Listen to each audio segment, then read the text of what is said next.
Hello, what is up? My name is Vincent, and today I'm super excited to be showing you one of my favorite card games of all time, KeyForge. This game is super exciting, and I just want more and more people to start playing it because it is that much fun. So, with this video, I will teach you the basics of how to play KeyForge so you can jump right into the game. So let's get started.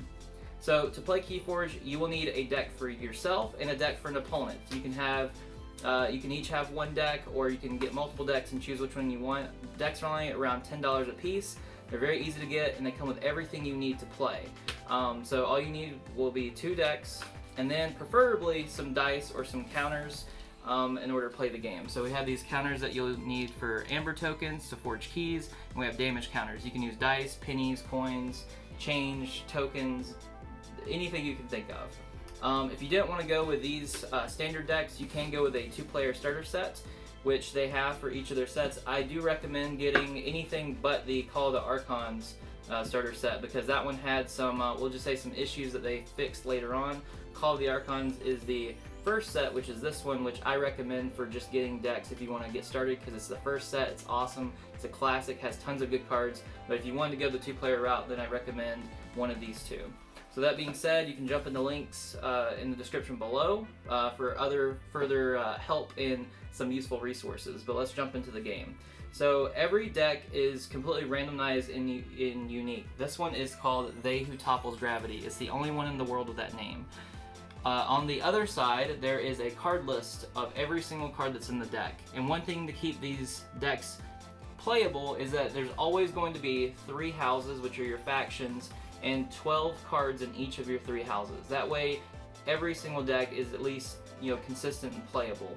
So with They Who Topples Gravity on this playmat, we put there, and then we also have our deck. So if you start the game off first, you're going to draw 7 cards instead of the standard 6. So we're going to draw our 7 cards instead of 6, and then you'll choose one card that you want to play. Now, there's a lot of tips and tricks that I'll be probably posting on this channel, so you want to stay tuned for that, and which, such as things about which ones to play first, things like that.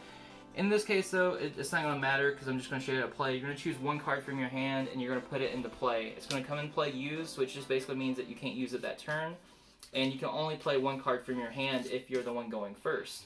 That will then drop you down to 6 cards, and then once you end your turn, you ready all of your cards, which means that you turn them in the right up position. Now, once you go on your successive turn, say my opponent plays their cards and it's back to me, you then will call a house. Now, the house that you call can be anything in your hand. We have 3 Logos, 2 Brobnar, and 1 Shadows. These are the different houses, which you can tell by the different emblems.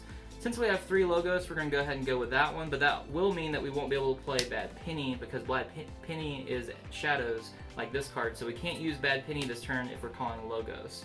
So we'll call Logos, which means we can play these cards. Now, actions work like spells and different actions, like one-time effects from other games. Whenever you play it, you'll resolve the effect, and then it goes into your discard pile. Before you resolve the effect, though, if it has these amber blips on them, that means that you gain amber. The reason why amber is important is because the way that you win this game is by forging 3 keys.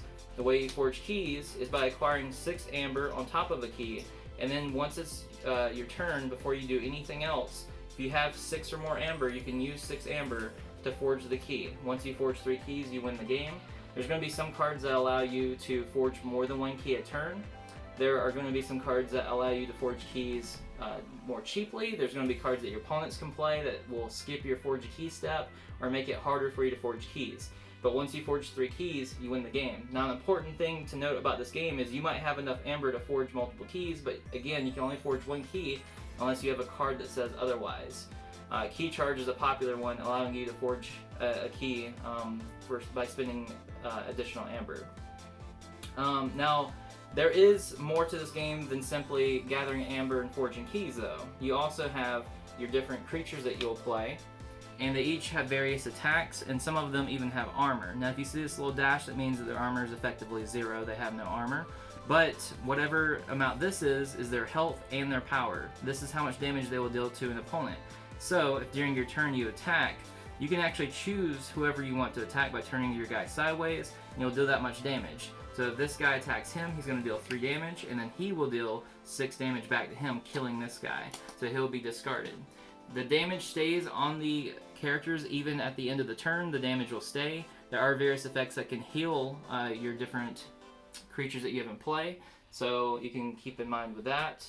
And one important rule, though, is that you don't have to just fight with your creatures. You can also do what is known as reaping. So reaping says instead of fighting, you can turn your guy sideways, and you can gain an ember off of that. Now, it's important to remember that because none of the creatures say that they can do that, but that's an inherent rule in the game that any creature can do.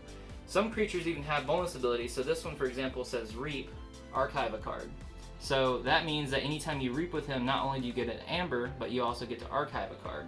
Some characters have this for playing them or fighting. So a guy might say, fight, draw a card, or fight, gain an amber. So that means that you get to do those things plus any additional benefits that they have. For archiving cards, what you're going to do is anytime you archive a card, it's going to be archived from your hand unless it's stated otherwise. You have a separate archive pile that goes face down that you can look at. And at any point during your turn, you return all your archive cards to your hand.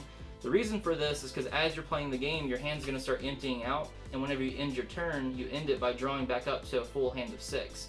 So, say if you end your turn with 2 cards in your hand, you go to end your turn, you go right up to 6 cards, and then it'll be your opponent's turn, and then it goes back to you and you play out your hand. You do not draw at the beginning of your turn like a lot of other card games. It's also important to note too that there's nothing that your opponents can do when it's your turn. There's no reactions in this game, there's no instant effects, so anything that you do, you're going to do during your turn, so you don't have to worry about what type of plays that your opponent could do to stop you whenever it's your turn playing. Which leads to some very interesting strategies, I must say.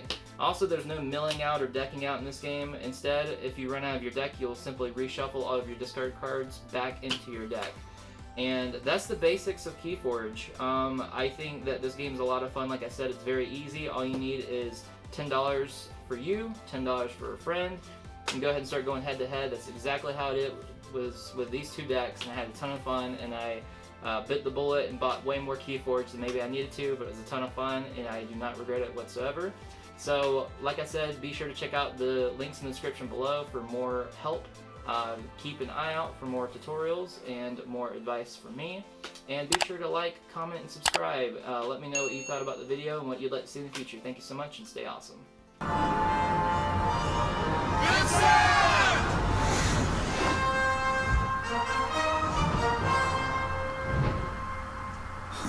Guess I have no choice. It's time to save the world.